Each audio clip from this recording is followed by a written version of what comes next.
Welcome to the MBA Series. This is a special multi-part series within Next Economy Now. We are going to review the arc of the learning journey that is presented in the Next Economy MBA online course. We are open sourcing the content from our course and hope to share it in this shorter, bite-sized format. We are launching this series because we were asked to do it by listeners like you.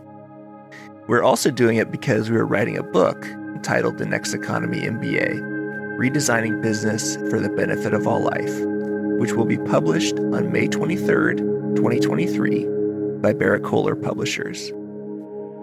This is a sizable series. There will eventually be 18 podcast episodes of course content and 9 interviews with MBA alumni. We will be rotating every other week with our normal Next Economy Now interview format. We hope you enjoy it. Please reach out to us via our website, lifteconomy.com, with any comments, feedback, or requests. And now, on with the show. Hi, everyone. My name is Jeanette, and I'm the marketing lead at Lyft Economy. I am joined today by a very familiar voice on this podcast, Erin Axelrod, partner and worker owner, also here at Lyft. We are starting session 22 of our MBA series, and this is marketing part 2, branding and sales systems. I guess before we dive in, hi, Erin. How are you? Hi, Jeanette. I'm excited to be here. First podcast for us together. It's going to be a blast. I'm ready to get into it. All right. So in our last episode, part 1 of marketing, Sean and I were talking about understanding and finding your audience and reframing marketing from this concept that we all kind of have a distaste for, really towards this idea of relationship building. And for part 2 today, we're going to talk about branding and sales systems. So wanted you to kick things off. Can you talk a little bit about the idea of brand community and why that's important for Next Economy organizations? Well, absolutely. And first of all, Jeanette, I loved your podcast with Sean, and I really like the reframe of marketing as a big breath of fresh air. And so you talked about last time marketing as a way to reach out and find folks that are interested in the vision of the organization. So that was great. I mean, that really helpful reframe, really thinking of marketing as alignment and listening. And so when we talk about brand community, this kind of deepens it. It's a way to take that listening, that authentic responsiveness one step further and invite folks in a deeper way. So brand community is about a transformation of a relationship with your audience from just a one-way kind of talking at them, transactional, to engaging them as stakeholders in the design and or governance of your enterprise. And you touched on this a little bit when you were talking in the last episode around really focusing on, for example, logo development as not just staying in our own brains and thinking, oh, this is going to be the logo that's going to perfectly capture the essence of who we are without even asking your stakeholders or your constituents or your clients for their input. And brand community is like an extension of that two-way dialogue. It's, sourcing new ideas from your brand community, whether that be your clients, your stakeholders, your members. And ideally, the goal of having a brand community would be to help hold you accountable and help deepen the depth and breadth of what you're trying to accomplish. So many good things there.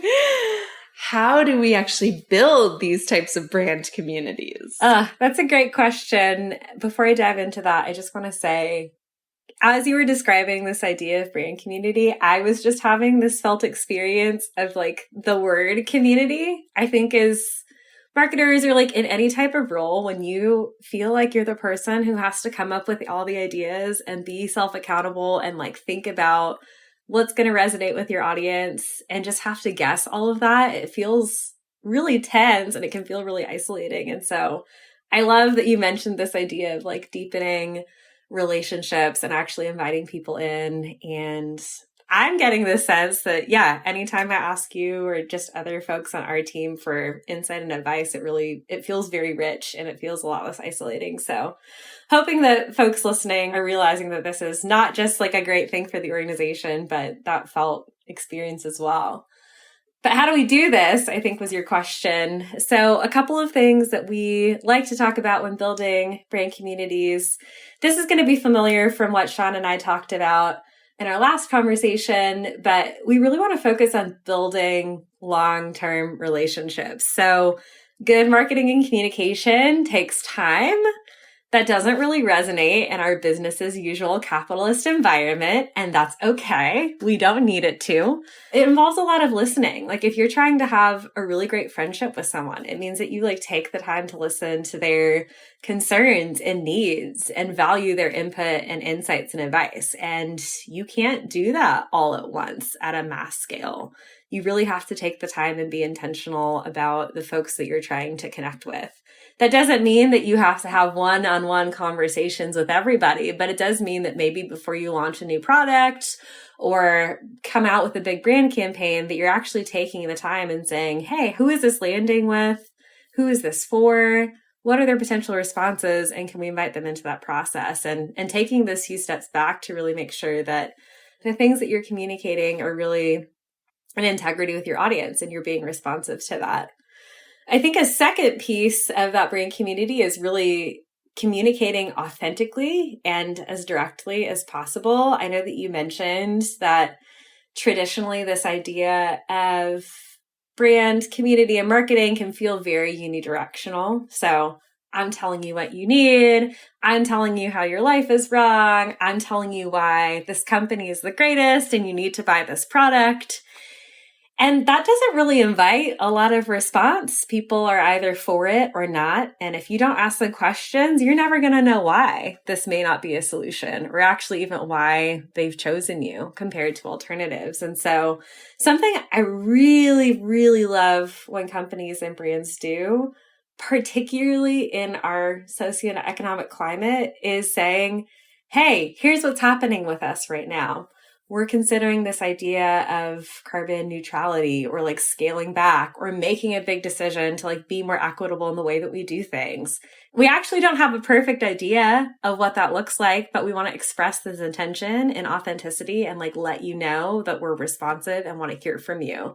Here are some things that we want to try. What do you think about that? I think that goes such a long way when folks are just trying to be honest about where they're at, because the reality is we're all figuring out. None of us are experts really in anything. And so being able to say that from a place of trust and like still maintaining some of those, like, here's what we know and here's what we don't know, I think goes a long way. And I think that dialogue with your community is much more likely to result in decisions that feel in alignment with your audience because you gave them a chance to say, here's what we want. And the next step is we heard you and here's what this looks like. And it really helps get to outcomes that are beneficial for the organization and your customers. You save a lot of time by doing that listening on the front end. A couple of other points I want to hit just around building brand community. We talk about responsiveness.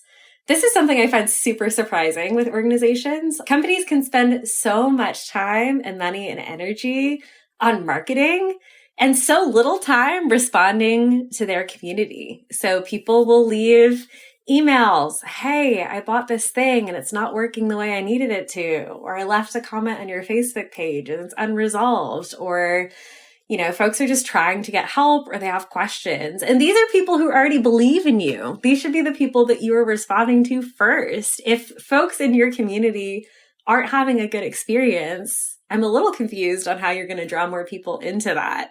We also are in this digital age where that kind of responsiveness is very public forum. We have this, some people say call out culture, but I'd say a culture of increased transparency. And for better or worse, if you don't take the time to be responsive and meet the needs and be transparent about things that are happening or problems that your community has, folks are going to notice that and they're going to pay attention. And trust is a really important thing. And that trust can be broken, particularly if you're not responsive. So We just recommend before focusing on expanding that circle of influence or audience, make sure you're taking care of folks that are already in that circle. And then you mentioned this, and I'd love to ask for some examples after, but inviting your community in. So not just getting their opinion or consensus on decisions you're doing, but actually involving them in that collective decision making. So help us define our products and services. Help build this with us. Take it one step further and formalize that.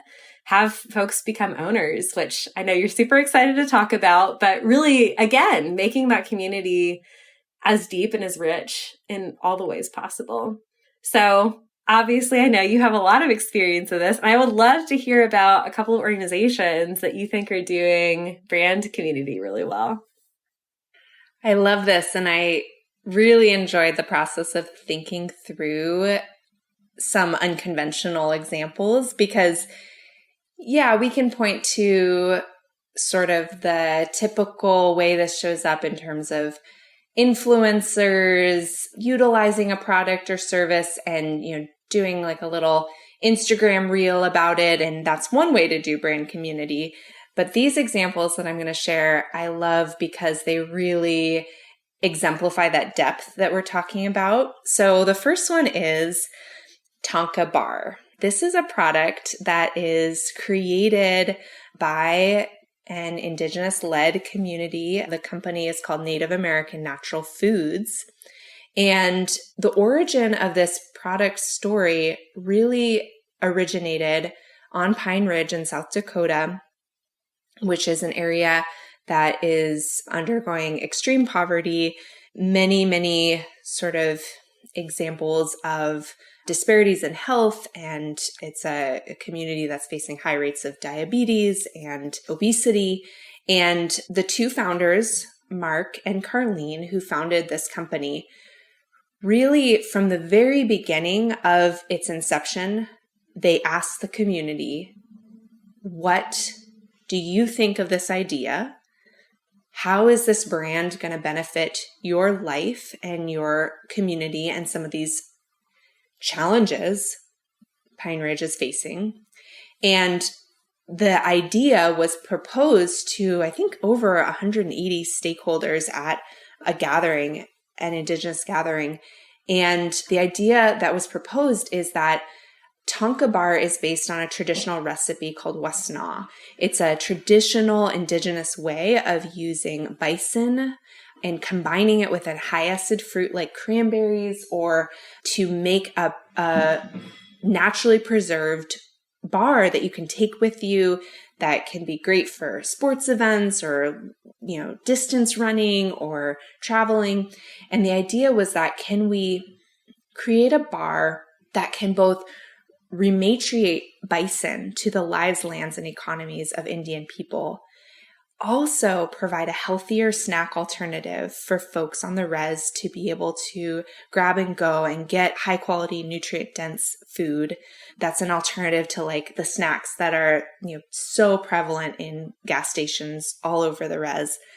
And they got consent from 180 folks and actually co-developed the product through that consent process. And so that brand, is still in existence. It's actually, Tonka Bar is the one that created the category of healthy meat bar alternatives that now has been, we can talk a lot about like some of the cultural appropriation by other brands now that have come in and tried to have that same sort of authentic tribal representation in their branding, but don't have the authentic story. And to this day, Tonka Bar continues to remain true to that brand community. They have an ecosystem of sister organizations, including Tonka Fund, that actually moves money directly to tribal producers who currently are maybe only keeping cattle because of the dynamics of the market and how hard it is to get into the buffalo market, which is ironically white led. Most of the buffalo owned in this country are white ranchers.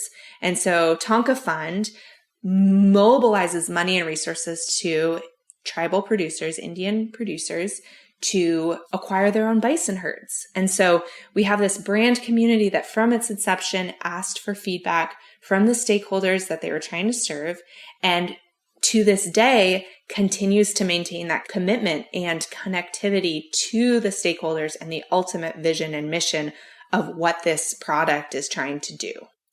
That's so beautiful. Just imagining something born out of community and born out of consent. And I think a really interesting thing about that example is, I think by listening to the community, it seems like that there's kind of a twofold or multifold benefit, but it wasn't just creating this product that was this snack alternative for folks on the reservation, but repatriating the bison. And I'm curious, without that feedback, if they may have approached just one of those problems and they actually could solve both through this. And again, I think the diversity of voices and having the community there probably weave together those in this really beautiful way. Yes. So there's another example that I want to share. I'm sensing this animal theme here, which maybe is related or part of the Next Economy marketing, if you will. So one of our dear collaborators is an organization called Zebras United or Zebras United.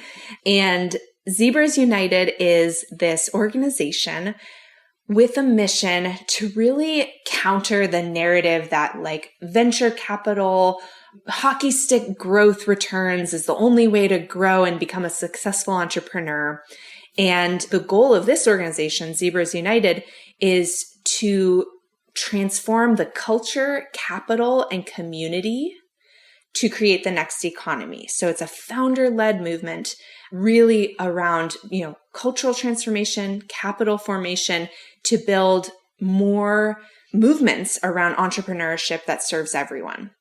And really interesting story is that they held a conference or an event in 2017 where they brought together sort of entrepreneurs that maybe were struggling in the current business as usual ways of capitalizing their business, women, people of color.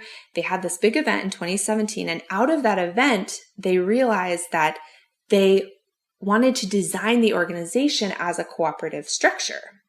And so Zebras, folks can become a member of this cooperative structure and get access to the tools and training and resources to grow businesses with this aspirational manifesto differently from the standard status quo pathways that most businesses take, getting venture capital, growing fast, aiming for a liquid exit. And then on top of that sort of origin story of actually defining the organization through input from stakeholders, Zebras has this very robust network using Hilo, which is an online platform that we use in our MBA program as well.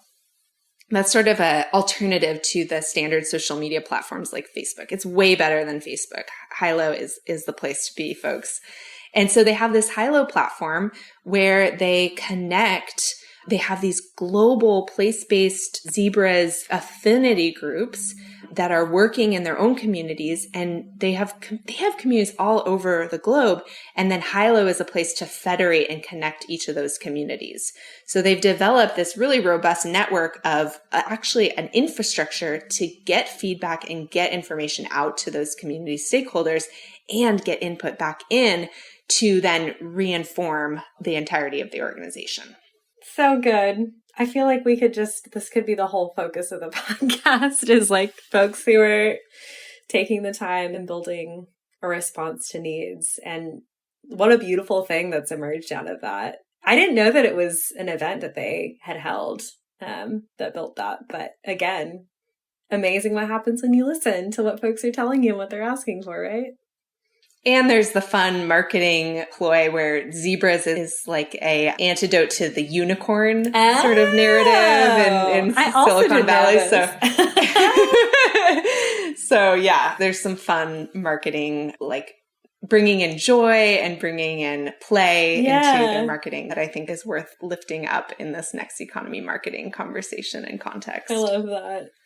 So I would be curious now to talk a little bit about, again, I loved that reframe from marketing to relationship building.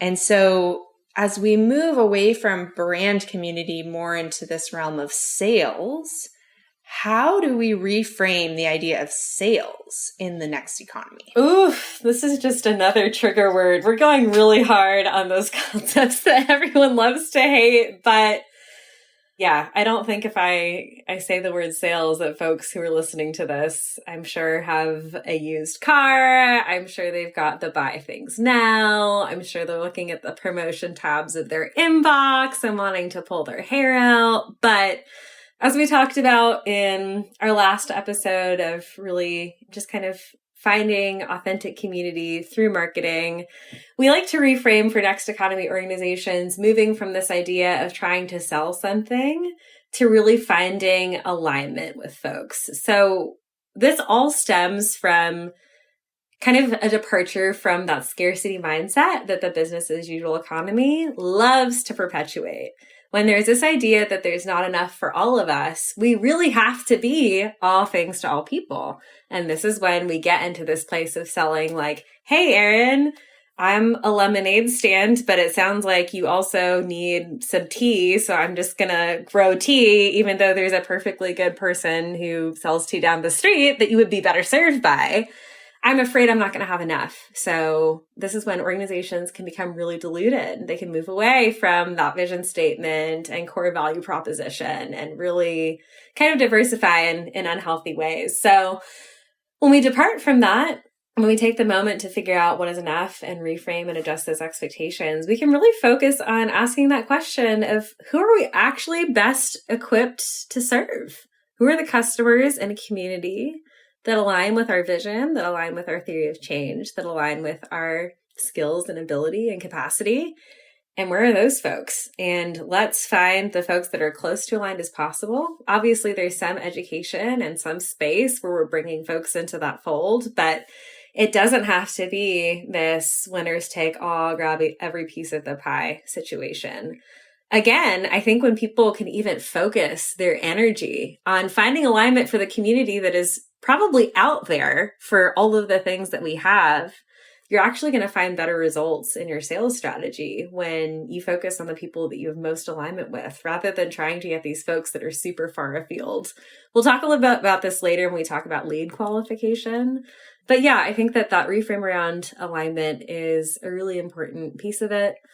And then also just thinking about communicating your values through sales conversations, being okay with ending a conversation saying, this doesn't seem like there's alignment or right fit, but let's leave this in deeper relationship and build trust. Obviously, we came together for a reason. There was a need expressed. We shared time and shared values. And even if nothing comes out of that interaction with folks and honoring that and not just kind of using people to get what you want or what your organization want, also feels really important. Yeah, it's like reframing the sales process as movement building even. Yes. I love that. I can talk a little bit about that alignment process, and then maybe I can circle back with you for some examples of conversations that you've had that have led to those movement building outcomes. Yeah. Does that work? Yeah. Yeah. Absolutely. Cool. So I know I mentioned lead qualification, which is kind of a business as usual term, but I think maybe there's a question around how do we figure out who we align with and how do we figure out who we're for?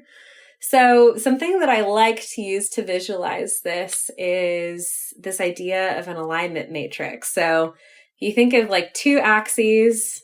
One axis would be fit. So this would be how close a customer or client comes to your target or audience. So here are the people that we've designed a product or service for. Here's that core customer. Here's that target audience. These people really align with our theory of change. We feel really at integrity in serving this community. Like these are the people that we designed whatever this was for.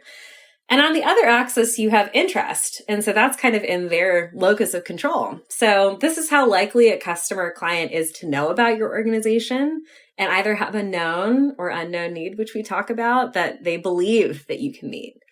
So thinking about those two axes, I think it's really useful to just picture this matrix and plot the different types of leads that you can have on there. So I'll talk a little bit about what I think those 4 squares in the matrix would be, and then how we would approach those.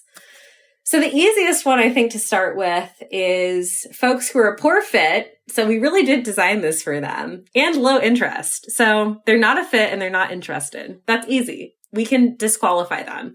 They're clearly not interested in us and we don't think we can serve them. We can let them go. We don't have to focus our attention on them. They have other needs and other places to be. That is fine. Interesting how much companies can spend time in this area of responsibility with no results and then get frustrated. So we'll kind of disqualify those folks. If people are a poor fit but are very interested in your product or service, I encourage people to disqualify them with discernment. So clearly, people who are really interested in working with your company or organization have a problem, but they may not be the best fit for your organization. You might not have capacity to support them. They may not be in alignment with your values. So at that point, I think it's honoring the intention in which they came to you and saying, maybe there's someone else who could better serve them, or maybe there's a way that they could become a better fit. I think about this a lot in the B Corp community, for example. There are a lot of big organizations who are looking at that standards rating as a way to maybe address backlash that they've gotten for being an oil company or doing something really toxic. And maybe before letting those folks into the fold, there are some key decisions that they have to make before an organization like B Lab would want to work with them. And it's not necessarily a bad thing. They have an interest. So think about ways that you can send them on their way while still holding those boundaries that like keep you in integrity with the organization that you are. Moving on to the matrix. So we can have folks who are a really great fit, but might have low interest or low knowledge. In those cases, we really want to educate those folks because clearly they would be a great customer or client to work with, but they don't know about us, or they might not know that they have a need. So it's really figuring out where they are in their decision-making process or journey. So where can we meet them where they're at? How can we step into their space and understand what they're thinking and feeling? This goes back to what we talked about in terms of relationship building. How can we support them with what they need, even if it doesn't result in a sale? So maybe these folks would be really great partners to work with, but they're not necessarily looking for partners right now. We support their work. So maybe we're out here just asking how we can help, getting the word out about their service. And if a need emerges down the road, great. If not, we did something to help someone who aligns with our vision and theory of change move further on that journey. And that seems like a great use of time to me. And then finally, we kind of have our dream area and where we want to spend most of our time on this matrix, which is good fit and high interest. These are the folks that you want to pursue and spend a lot of that energy on. It's where most of your customers and clients are likely to be. I would say prioritize this area first. Again, really focus on that circle of influence. We talk a lot about like word of mouth campaigns. Like these are the folks that you really want to center in on. But I wouldn't ignore the ones that we just talked about before. I think it's important to educate folks who might not be ready for you yet that you could potentially leave a mark on. And I also think it's important to remain in community with folks who feel really aligned with what your business or organization is trying to do. Hopefully that wasn't too confusing for listeners. I don't know if I can draw a little chart to accompany the blog for the podcast, but yeah, that's typically how I like to think of alignment and some of the actions that we can take as a result. And just to go back to, because you named the term lead qualification, and I just want to double click on that to say that part of the whole reason we would want some form of system to qualify leads is that we see this pattern so much around Next Economy visionaries having broad stroke declarations. Everyone needs this. And that's true in so many ways.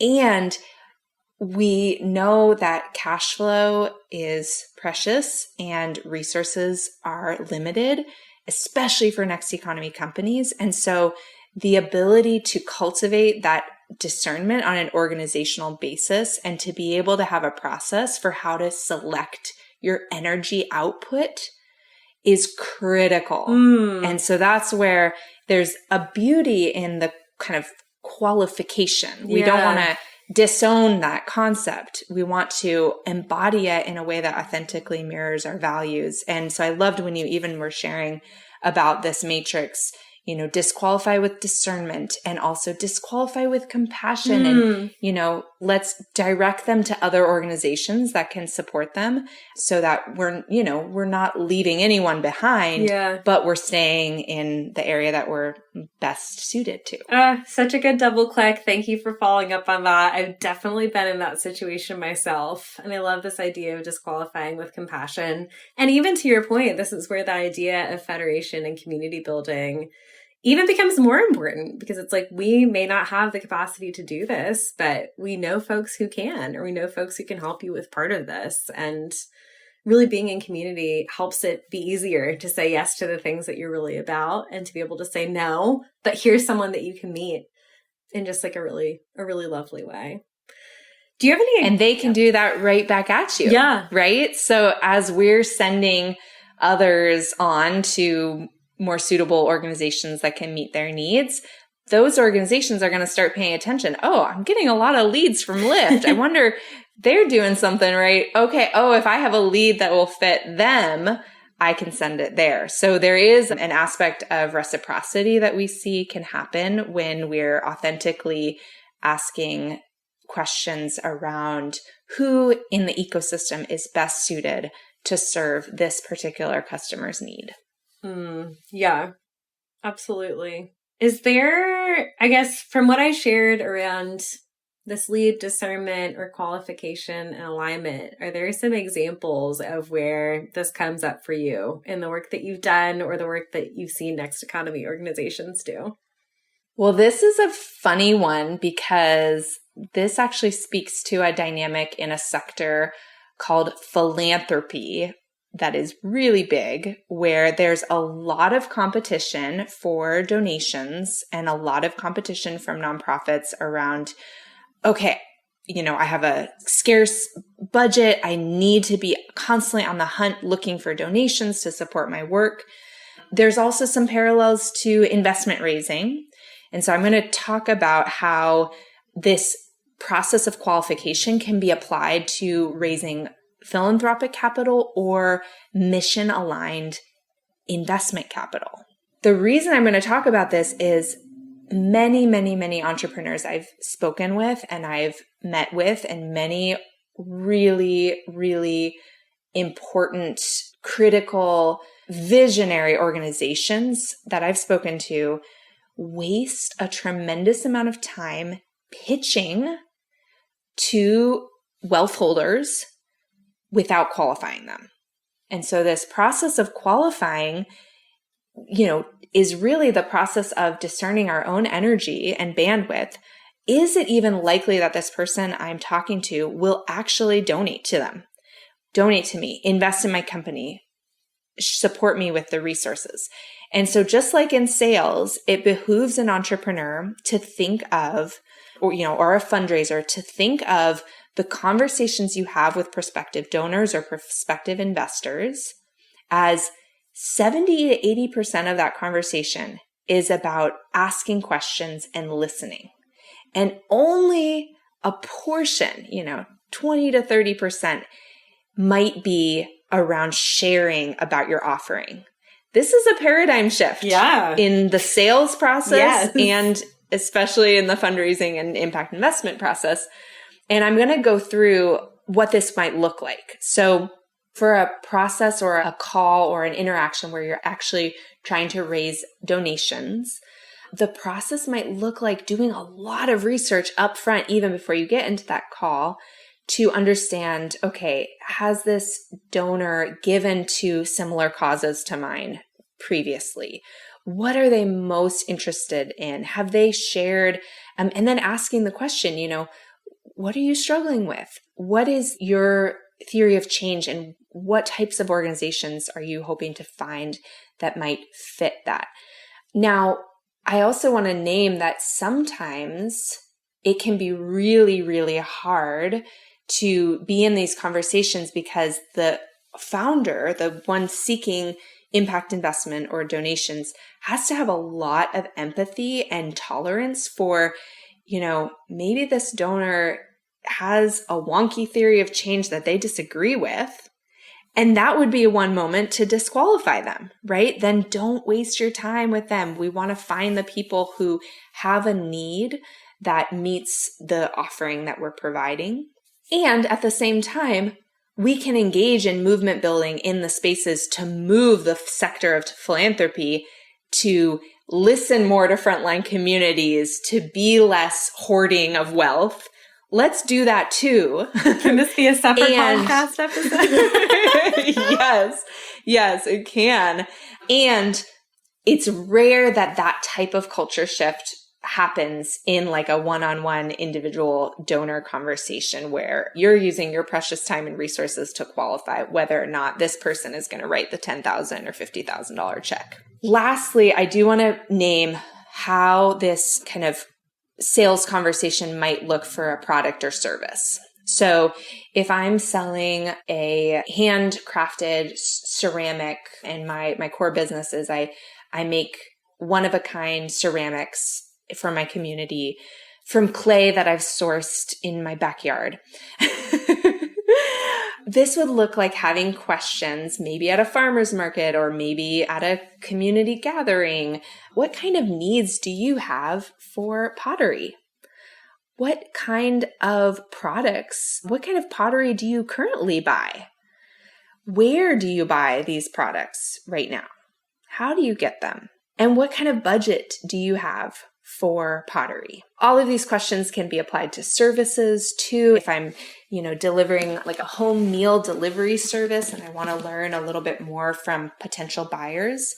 And so again, 70 to 80% of my conversation with them isn't talking about the clay that I've sourced in my backyard or the ingredients of my meals or my ingredients list. It's asking questions, hearing from the person that is in front of me that I have a guess or a hypothesis might need what I have. And then towards the end, being able to check in with myself and make that determination. Did they give me enough indicators that what I'm selling is going to meet those needs? It's going to fit within like the price point or current patterns of how they meet that need. I know I've been talking a long time. I want to underscore that this can be so challenging for entrepreneurs because of that empathy piece. It is very hard when we know in our hearts that people need to spend a little bit more money on products or services that are, from someone in the community that they know. And then to hear, this person doesn't spend very much money on this pottery or doesn't spend very much money on food. It's very hard for an entrepreneur to hear that.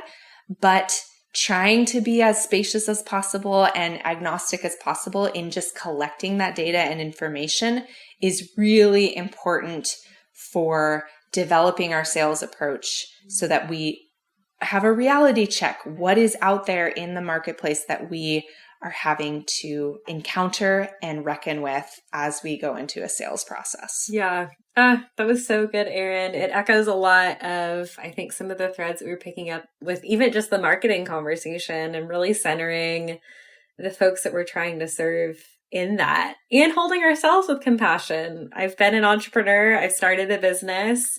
It was different, or the need was different than I thought. And so there's also a degree of holding ourselves in compassion, but not being afraid to answer those questions and potentially being responsive. Maybe folks can't afford huge ceramic item, but maybe there's a smaller offering that they would be interested in, or maybe they're really interested in just kind of being up to date with how they can use clay from their backyard. Maybe there's an educational opportunity. Not thinking of those things as lost. And yeah, even that disqualification, it's not erase these people from your mind, but think about how that could look different, even if it's not a fit now. Yeah. And I want to say too, these don't all have to happen as conversations. This can be surveys. Yeah. This can be, but I think the best advice to really take home for our listeners is sometimes sales in conventional parlance is a numbers game. It's like, if you get the most calls out in a day, then you're going to have the most success at sales. And in a Next Economy context, we kind of want to change that a little bit and say, it's not about quantity or how many conversations or data points you get. It's really about recognizing how to qualify and how to hone in on those target sales conversations, those target customers, because we do have limited resources. And we've seen that time and time again. And we want you to be effective in your sales, not struggling and not trying to just, it's a lose-lose situation, race to the bottom if everyone's just trying to compete on numbers alone. So true. Way better to have 4 really good conversations in a day than have to call 50 people that you're not going to relatively, better for you and for them, honestly. Oh, yeah. No one likes being on the receiving end of that either. Yeah, totally. There is one kind of fun sales story that I could share from a company that we worked with. And this is an example. It's a company called Seedles, Seedles. And they had this vision to create pollinator habitat. There's a technology that's used by many, many groups around the world. Japanese innovator, One Straw Revolution, Masanobu Fukuoka talks about it in his book, of creating seed balls. So it's just a technology of having seeds mixed into a slurry of mud and then drying them in the sun. And then that little contained packet you can throw over a fence. And once it rains, it'll sprout up all this beautiful biodiversity of seeds. So it's a really fun concept. And this company took this concept and wanted to make a company around it and sell these seed balls. And they were all brown at first. And the company was trying to sell the seed balls and trying knocking on people's doors. Customers like, don't you know bees need habitat and everyone needs habitat. And we're in San Francisco. And so we're deficient in green space and pollinating plants. And so really, struggling to have uptake. And one of their customers came to them and said, I really love your idea and I want to buy some of these for a children's birthday party, but I was wondering if you could add a little bit of natural dye color to the seed balls, because I think that would make it a much more compelling party favor at the party. And this sales conversation changed the course of the company's business. All of a sudden, when they started adding a little bit of natural, non-toxic color to the seed balls, pink and blues and yellows, it opened up this whole new sales channel. They could sell for Easter. They could sell for holidays. They could sell these as fun, playful, colorful artifacts that folks could buy for birthday parties. And so I think that's just an interesting example of how the sales conversation, again, back to brand community, can influence our product or service design to meet maybe a need that we weren't aware of at first. Yeah. That a need that this sales customer had that said, I need color. Yes. Yeah. I'd just share that little anecdote. Amazing. One thing in our sales process that a lot of entrepreneurs get hung up on is this idea of sales tracking systems or customer relation management systems, CRMs. So I was wondering if you could talk a little bit about CRMs and how this tracking can happen for entrepreneurs. Oh yeah, we love to take the business as usual lingo and demystify it. We need more folks doing that, so I'm going to try my best. So you mentioned CRM. It's an acronym that stands for Customer Relationship Management. And traditionally, this is a set of tools that businesses can use to manage their interactions with existing customers, prospective customers, leads. I think folks may have heard of tools or CRM tools like Salesforce or HubSpot, but I think what we want to reiterate to people listening is that your CRMs don't have to be paid or fancy. I have tracked this in spreadsheets. Folks have tracked this in early days of a list of names on a piece of paper. And so if folks are thinking about this idea of how do I know and measure relationships with the folks in my brand community or the folks I'm trying to reach out to, I think the tool is less important than do you actually understand what your relationship with leads and customers looks like? It's something that we call customer journey mapping, but it's really thinking about this idea of, I want to drop myself in the shoes of this person that I'm interested in reaching out to. How did they hear about me? What was going on in their life that made them want to reach out? What was their first interaction with my company and how did they feel? What information did they get from that point? When they were deciding to work with me or not, what information did they need to make that decision? How was I making them feel during that series of interactions? If they chose me, how did I ensure that I was meeting their needs? How did I know if I was doing a good job or not? And how did we stay in relationship? And if they didn't choose me, what were the reasons for that? And how did I still remain in relationship with them? So it's, again, a lot less about numbers and data, although it's very easy to quantify those things. I know, as you mentioned, surveys, there's ways that you can look at each of those steps, but I think folks can just latch on to a software and idea and not really have that concept or understanding. And so before you engage with a CRM, or if you've got one and you're looking at these numbers and it's marketing qualified lead or sales or disqualified, I would think about it in those steps. I would think about maybe 4 people in that alignment matrix we thought about and take them through the thought process of, what would it look like to go to the farmer's market and have someone engage? And we met at the farmer's market, and did I follow up with them after? And what did those conversations look like? I think that emotional element, how did I want them to feel? And what information did they need to have is really important. And so once you've got that framework out, you can think about tools like HubSpot, Salesforce, Google Analytics, any of these things really available on the internet. But I think that framing is more important, and then getting down into the tools. But I think the philosophy and concept is more important there than anything. And I think it's important to have customer relationship management, some kind of tool or software, because it really does pull back up to your marketing strategy. So if you're having a lot of kind of late stage conversations with folks about your product or service and they still don't really fundamentally understand what you do, that may be an indicator that you need to be more educational early on in your marketing process. Or if you're getting folks that fundamentally are in that bad or poor fit category, maybe you need to think about where you're spending your marketing time and energy. And so for folks who've got maybe more than one individual working on marketing and sales, it's really important that those are just open conversations, because they really do tie back to each other. Your marketing activity is going to influence the folks you're talking to on the sales side, and those sales conversations are providing really important feedback that you can then tie back up to your marketing strategy. Anything else on CRMs? Did I miss anything? That was kind of a quick and dirty version. No, that was great. Cool. And I think the tool can be as simple as a spreadsheet. Yeah. I was going to ask you how you manage this in your day-to-day. Maybe give some folks some practical insights. Well, I just hinted at it. It's a good old spreadsheet and a weekly work block, yes. Right? So, we have HubSpot. It's connected to my email. It's integrated, but that's not how I really manage my day-to-day time around my sales activity. For me, having a weekly work block that's on my calendar where I know when that time rolls around, I have a designated time to open up my spreadsheet. And it is my time to check in on these relationships that I'm wanting to cultivate. So I have this list. It's a list of qualified folks that I'm reaching out to. Maybe it's for referrals or information gathering around how my service offering can meet a real need.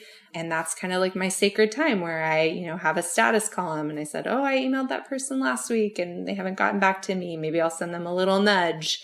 And the spreadsheet for me is a tool that I use that is really helpful. We love a good spreadsheet here. I guess another thing I want to call it specifically for you, Erin, is that I think even in that, what someone consider like sales time, it feels really movement building and focus oriented for you. I think you're a really good connector. And so in those conversations you're having with folks, I know that there are folks who've just expressed needs that they've had, and maybe it wasn't a fit for you or for Lyft, but you are always willing to connect them to another partner that we have. And again, being intentional relationship focused, it's not like you're just working for yourself or even our team. It's, you're representing like the great work that Tonka's doing and Zebras and all the other people that we know and love. And I really love that. And I'm personally trying to model that more. So I hope folks can take a page from that. to me, that changes sales from drudgery to fun. Yes. Because it's like, oh goodness, I do not want to just have the pressure on to like be in that productivity space. How many clients did I get through my sales activities? No, it's like we have a movement that we're accountable to here. So when I reframe it as that, then I'm like, oh, every call's a success. Yes. The purpose when it's beyond us and beyond like needing to get our piece of the pie is just like so alive in you, and I know alive in a lot of folks. But I'm really happy that we were able to have this conversation and like tie it back to that work and help folks think about this in a way that is still useful, but yeah, not as drudgery and feels purposeful, and taking each of those conversations and interactions we have seriously. This has been such a great conversation, and I want to just do one quick checkout question. So, is there a project or a thing that you're working on that you're really excited about right now that you want to share with folks? Yeah, actually, the project that I am most excited about right now, apart from our Next Economy Living offering, which as you know is a passion project of mine, it's actually a word of mouth campaign that I'm working on right now. And one of the client offerings that many people don't know about me or about Lyft is some of our philanthropic advising work. So a bit of backstory is that in 2019, a foundation came to us, a small family foundation came to us, and they wanted to create a philanthropic strategy that was a little bit outside of the norm of what they were working on. They had been really focused on nursing and children's environmental health, and they wanted to start deploying capital to tree planting. And so fast forward the past 3 years, we worked with them to develop a climate justice focused philanthropic strategy, and they have deployed more than $2 million in capital now to support frontline women and person of color led projects that are growing trees in a holistic way that's restoring ecosystems, reinforcing community self-determination.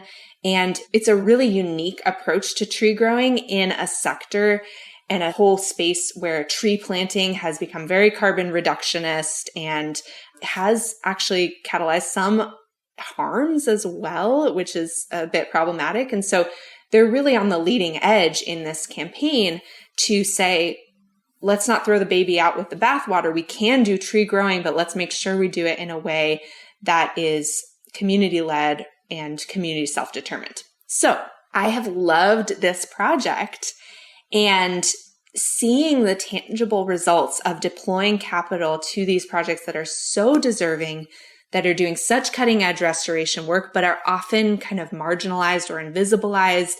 They're not getting the massive sums of money that, you know, the carbon offset companies or the big, well-known tree planting projects are getting.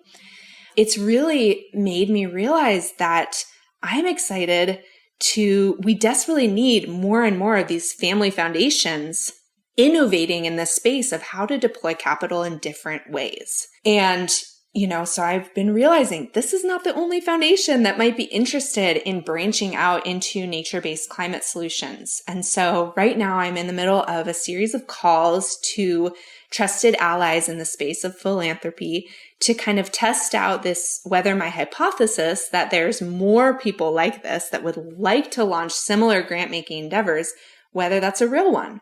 And if so, how does Lyft find them? How do we reach out and support them and bolster this, maybe an inkling or a small seed of an idea, and then give them the tools and resources to be able to move that capital?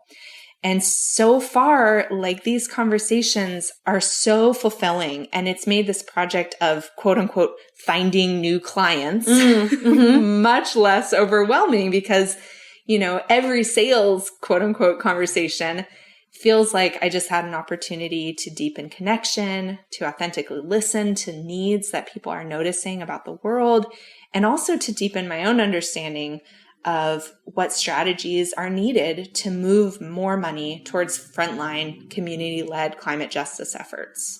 Wow. honestly a mic drop moment, Erin. That's so lovely. And yeah, just a lot of authenticity and purpose ringing through that description that I felt. And I hope folks feel as well. So exciting. Well, thank you, Jeanette, because your work at Lift Economy has really opened up the possibilities for us to have more entrepreneurs believe that these authentic, values-aligned ways of doing marketing are achievable and accessible to them as well. And that, showed up a lot in your podcast with Sean, and it's something that has always been expressed from many, many of our participants and clients as a very real need, this need to reframe marketing. And now we have someone like yourself on the team who's really building out more of the systems and tools for us to teach that better, share those techniques better. And so I hope this podcast is useful for listeners. I know it will be, and more soon on all of this. For sure. So much joy and gratitude for you. Thanks to everyone who tuned in. And yeah, thanks, Erin. Thank you to all our listeners for doing everything they can to transform our economic systems, and let us know how we can support and nourish you, because we can't do this work alone. Yes, 1,000 times yes. Next Economy Now is a production of Lift Economy. To listen to all of our episodes, go to lifteconomy.com/podcast. That's LIFT economy.com/podcast. You can also sign up for our monthly newsletter at lifteconomy.com/newsletter. Please also rate and review our podcast on iTunes, Spotify, Stitcher, or wherever you get your podcasts.